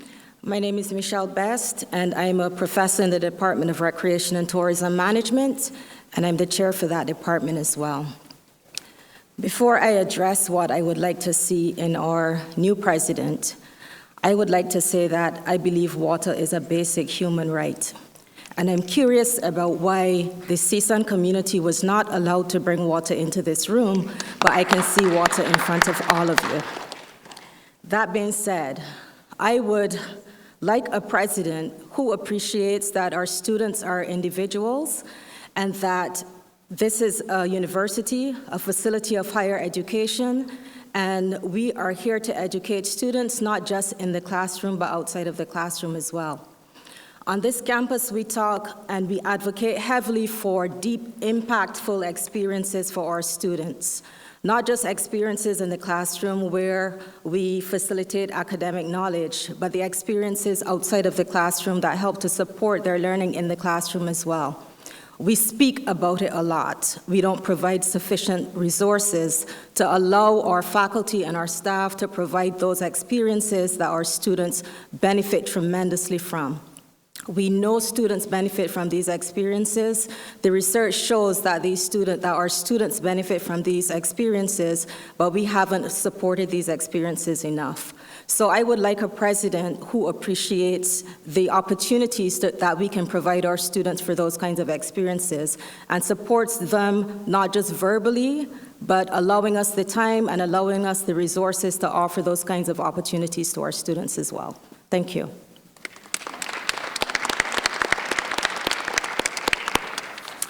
Hi, good afternoon. My name is Simon Garrett. I'm the chair of the Chemistry and Biochemistry Department here at CSUN. You guys have been incredibly patient. Do we need a bathroom break or anything up there? I'm going to talk very briefly, because I know you've been presented with many ideas here.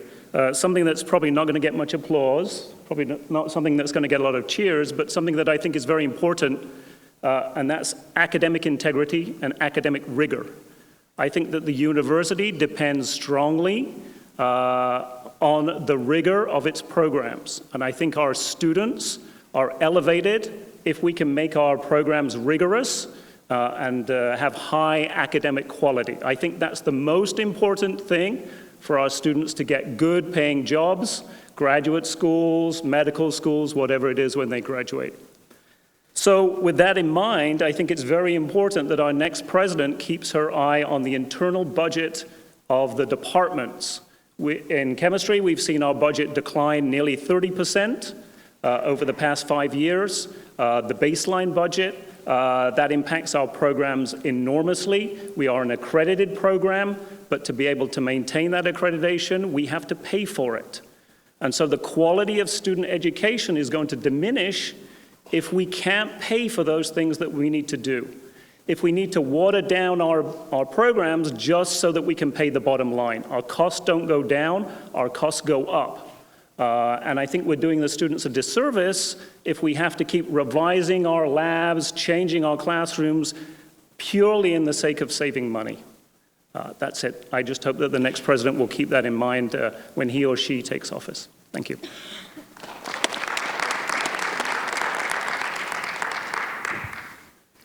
Hi, hello. My name is Catherine, and my major is Chicano-Chicana Studies.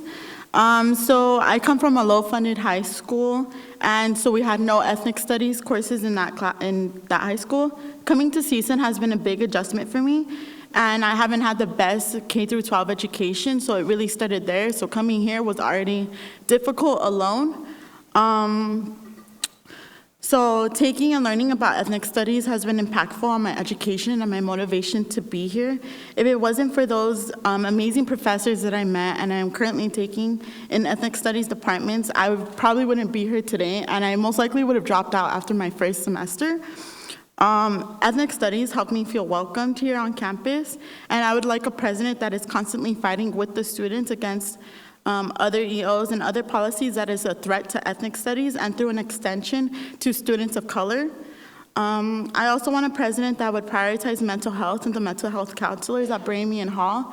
I have a lot of friends who go to those counselors searching for help, but there's only a couple that are available, so they have to be on a wait list that are weeks long. And even then, there's not enough counselors of color for them to actually feel like they're making a difference and that they relate to them on a personal level. We pay $7,000 in tuition every year, and I know that there's still not enough support for students to feel like their money is worth it, because they're still failing and they're dropping out of these classes that are too difficult because they are not receiving enough support. I know there's students who work 2 jobs to pay for the tuition. I am one of those students, and I still feel like no matter what I do, no matter how much money I raise, sometimes the support I receive from professors or from other counselors is not enough for me to feel like I'm putting my money where it's worth. because there's students who believe that they could just drop out or go to a nursing school and make more money than they would be if they continue here and still fail and drop and eventually drop classes. And I would also like a CSUN president who will help in the outside community. For example, in our leader right now, they're building a detention center by a company named Vision Quest. And so a detention center is basically a prison for undocumented children. And so a president and a force like CSUN would greatly affect and help the coalitions that are currently fighting against these buildings and fight against the grotesque building and the detention center and everything it would represent. Thank you.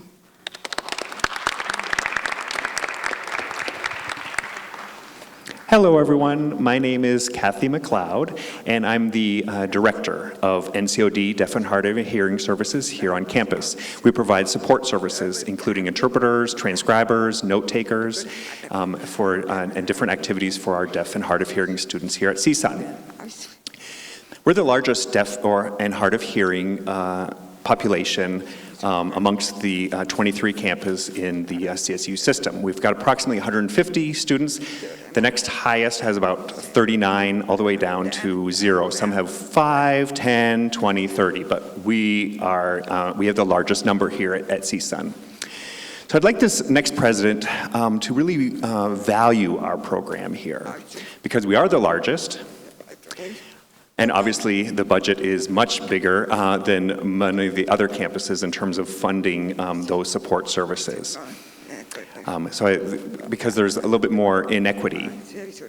So with all the CSU 23, not all of them have deaf or hard of hearing students that live in Tier 1. They're all over the state of California, a few out of the state as well. And I've learned from one person at the federal level in Washington, D.C., that we as deaf people, and including all Gallaudet and all those universities, that we are labeled as a low incidence population, because there's only a few of us compared to some of the other students with disabilities, which have a larger number. We represent less than 1% of the population being deaf or hard of hearing people. So our population is very, very small. Being a low incidence population, yes, but we're also not a low priority. So we need to be viewed as a high priority as equivalent to all students, whether it's students of color, disability, any student. So we need to be seen to have that same access, and don't let the money become a concern. I know it's not easy, so now I know that I know for the future president has got a tall order from all of us and all of our wish list. So I wish you the best in finding the best possible new president that will fit all of our needs. So thank you very much.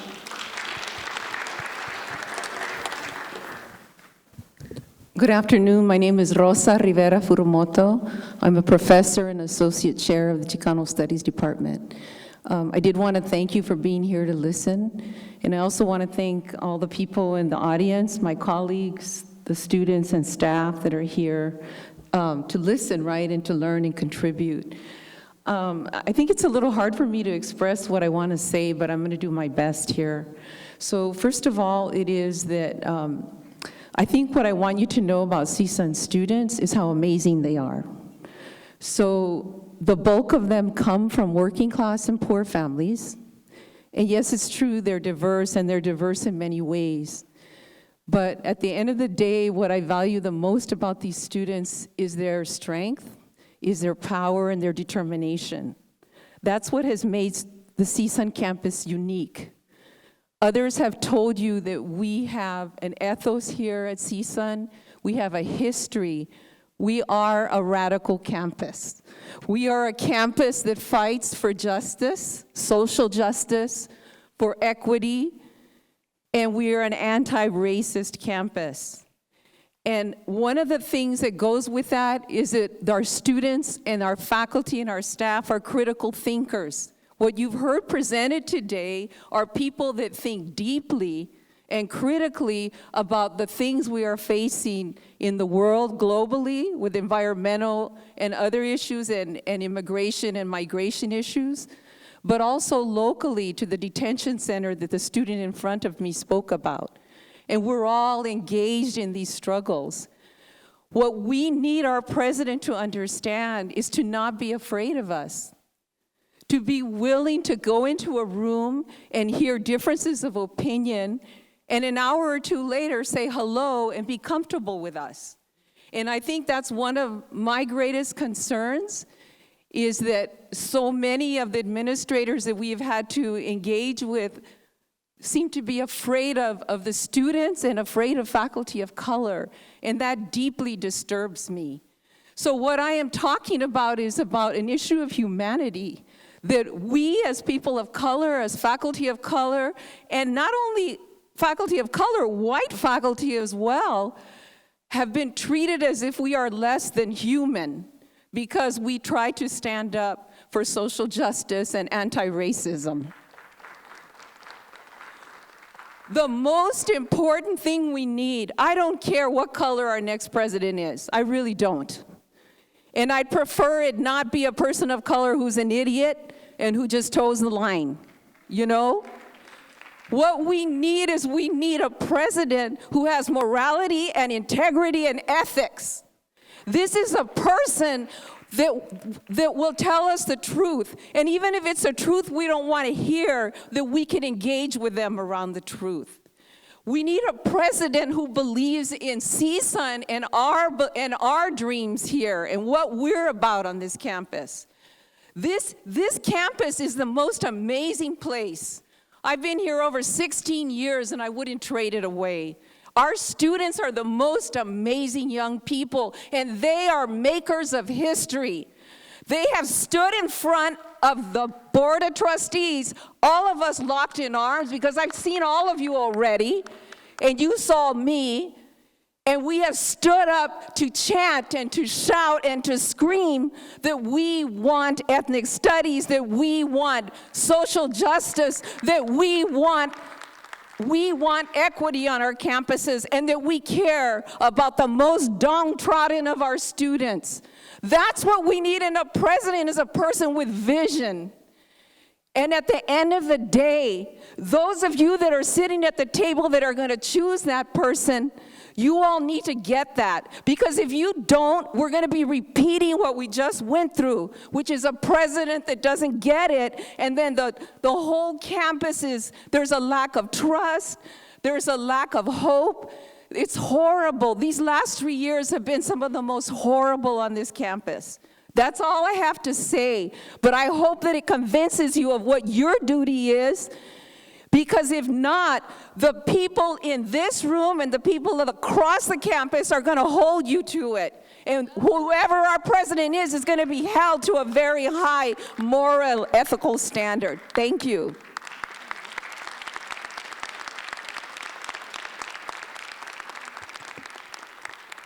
I'm either brave or stupid to follow that, but I hope it's the first. And I have all of my bosses in the room, so at the risk of whatever their judgment will be, I do want to say something. My name is Gigi. I didn't say that yet. My name is Gigi Mcguire. I'm the Assistant Director for the Office of Student Outreach and Recruitment here at CSUN. I was a bachelor's student. I was a transfer student. I came here in the early 80s. I graduated from here with a bachelor's. Later, I got a master's. I've been on staff for about 33 years. This will be my 5th president. The first one never spoke to me. Dr. Cleary, bless his heart, never spoke to me until he shook my hand at my graduation and then at my 5-year of service ceremony. I had the privilege of knowing Dr. Kester, Dr. Wilson, first of all, who we all survived the earthquake with her, Dr. Kester and Dr. Harrison. They know me by my first name, which I count as a privilege. I will judge a person's integrity and professionalism as to whether they will remember your name once they've met you a few times. So that will be very important, as someone mentioned earlier, about the humanity of all of us. I am on staff here. Staff don't get mentioned. We get thrown in in the category possibly with faculty or administration. We're here when you're not here. So we're here during spring break, we're here during summer, and we literally run the campus. I'll stand by that. I also have the privilege of working with other Cal States, and I'm in the chancellor's office quite often, with working with our schools, our counselors from both high schools and community colleges. And our office, basically, the short answer is that we get new students for this place. Now, when I go out to be the face of this campus, you can imagine what other people may look at my face and wonder what this campus is all about. I am very proud alumni and I'm a proud employee, so I represent us well, I believe. I can't answer all of their questions as to what goes on here, especially when a president makes a decision or the administration lays down a policy, but I am out there. That is my responsibility to make the new policies palatable for our public. I have a daughter that chose not to come here because of diversity or lack of, and that she was not courted as an honor student, because our priorities sometimes are only the first-gen low-income student. I happened to be here when we had affirmative action, and I was able to recruit students even with that policy in place. It is very difficult now to get black and brown students or any students of specific target populations because of Prop 209, and that is a challenge that we're busy trying to work around. But we need the flexibility to be able to go out of the state, out of our local area where impaction is involved, to actually get students who are qualified to be here and to be resilient here and to graduate from here. We need someone to have that conversation with the people who actually do the work. I have many times had to hear of a policy, figure out how to make that sound like we're not trying to shut our doors to our local students, our students throughout the state, and students out of state. And I believe that is a huge problem, that if we don't get the right students here, we don't get students here, anything that's been said today will be a moot point because they won't come. And in case you all are not aware, the rate of students graduating from high school across the nation has changed. We have to be smarter at how we go and get the students that we do have access to, and hopefully we'll be able to change that for this campus. I also live in the community. I agree with the people who've said that relationship is very important as well. We don't want to close the door to our neighbors, and we don't want to be the big bad university in our own neighborhood. So I hope that that is something that we'll take into consideration. Lastly, I will say they should know about diversity. They should be anti-racist, but it's okay if they're a person of color too. It would be okay if they've actually suffered racism themselves to understand what that feels like and what those signs are and what those microaggressions are. It would be great if I could not have to explain that to someone who's sitting in that seat. And I hope that those are the kind of candidates that will come forth. I hope that they will see that this is a great place to be, and that they will want to be here, and not to ignore us as they learn about us, ask us about us before, taking on their responsibilities as a president. Thank you. Thank you. I just want to say we really only have about 5 minutes left, so you will be our last couple of speakers, and be in mind that there's just 5 minutes, okay? Thank you. Hi, my name is Gina Mesakesme. This is my 20th year teaching here at CSUN. My siblings went to this campus. One dropped out, three graduated, and I lived here, right in the valley.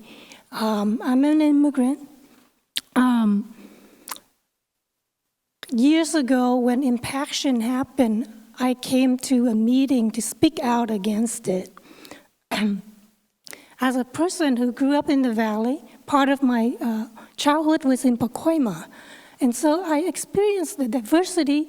I went to public school, and I understand the struggles of some of the students because they were my siblings. I care deeply about the students. And I'm really sad that the past 3 years, I have to fight our administrators, the CSU. I've been at the Board of Trustees to let you guys know that Executive Orders 1100R and 1110 are not good for us, not good for our students. And you guys still decide to implement it and force it down our throat. President Harrison went behind our backs, did not consult with our faculty, created math classes on her own. We got experts who are saying, don't do this, and you guys still do this. This is horrible, and it has created so much distrust and conflict on our campus. So what I want in the new president is someone who is competent, someone who is anti-racist, someone who is democratic, someone who is consultative with experts and who care and rely on real sound data and unbiased data. I want someone who can create a culture of collaboration where integrity matters, where there is trust, there's collaboration, empathy, compassion, and someone who can create dialogue so that we can talk through our differences and figure out what's best for our students. Someone who will consult the students to talk about what are their needs, what are their goals, about what is success for them. Not this 4-year, one-size-fits-all policy and shoving it down our throat. So I really hope the new president can do that. And someone who can really break through these bureaucratic barriers to help our students with opportunities. Right now I'm working on the NASA project across campus. So this is a collaborative project with a bunch of scientists. I'm like the only humanities person there. But I see how much bureaucratic barriers are there to block the students from even trying to get financial aid or the scholarship. And we really need to spend the time to figure out how to break those barriers, to give the students resources that they need so that they can do what they want and what we want them to do and how we can train them. And I don't see that happening. I just see hiring more of managers to create more barriers for us. So I really want someone who is transparent and having the budget to share that with us so we know how money is spent. And as some of the other folks said, yeah, where is all this money spent? So I really want that. Thank you. All right. What's up, y'all? You're going to wrap it up here? I'll wrap it up. Don't worry about it. I got you. What's up, everyone? My name's Rosa Rivera Murillo. I graduated from CSUN in May. But I'm still coming back, and I will continue to come back. You all will never get rid of me because I graduated a double major in Chicano Studies and Sociology. And for the last 3 years, we have been fighting against racist executive orders that were implemented by the chancellor right there, Timiteo Blanco. And it's especially disturbing that time after time after time, we'll continue to meet with folks, and they continue to make executive orders that just negatively impact us. So we need a president at CSUN that supports formerly incarcerated and systems impacted students. Because just know that students will continue to resist and organize. So whoever is hearing right now that is running up for this position, I hope you know that we're not going anywhere. And if that scares you, good, because I will continue to come back. I graduated, but I'm still gonna come back. We need a president who will openly support ethnic studies, not just behind closed doors. Because Dianne Harrison told us about 3 years ago, we have the video still, that she said she was going to fight for ethnic studies.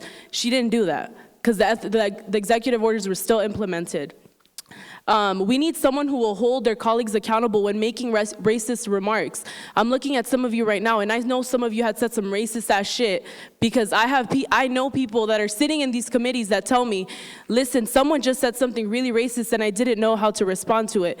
We need someone who supports their black students on this campus because I think it's really disturbing that there's only 4% of black students on this campus, but yet we're also the largest CSU. And we need a president, lastly, who doesn't need law enforcement to walk around campus. It was also very disturbing to know that Dianne Harrison would walk around campus with law enforcement like if she was scared of students of color. That is really disturbing. And I know some of the people right now that are on this committee are scared of their black students, and that is really fucking scary. So I hope that, and you all aren't taking notes, and that's also disturbing too. You should be writing all of this shit down.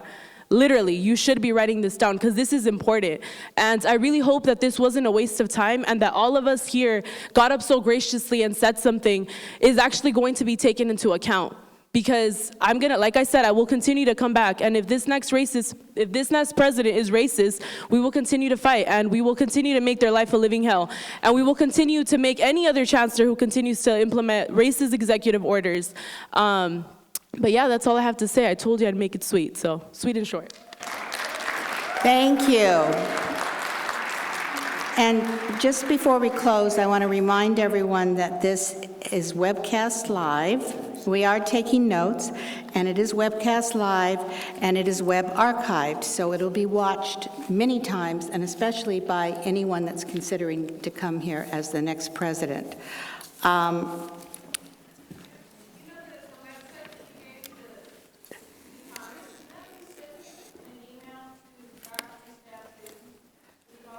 Yeah.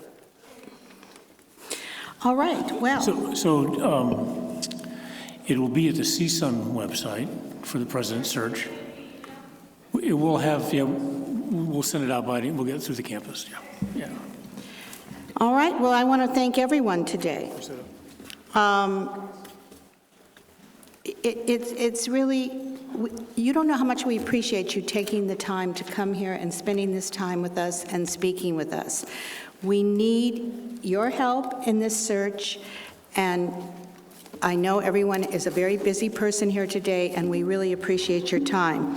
We also want to thank all the members of this committee for agreeing to serve, and I know they all take it very seriously, and they will be representing you in every way. This is one of the most important things we do as a trustee, as a community, is hiring presidents, the leaders of this system. We take it very, very seriously. I've been on this board a very long time, and we do take it very seriously. And again, your commitment and time is appreciated. Thank you, everyone, again, for being with us this afternoon. I encourage the campus to continue to the discussion. And again, if there is feedback you wish to provide in a confidential manner, please send your comments to, and we're going to get this out to everybody. It is presidentsearch@calstate.edu. And that will all come to the committee as well. Thank you. The committee will now proceed to go back into closed session, and we'll be there in a little bit. And again, thank you all for coming. It is truly appreciated. Thank you.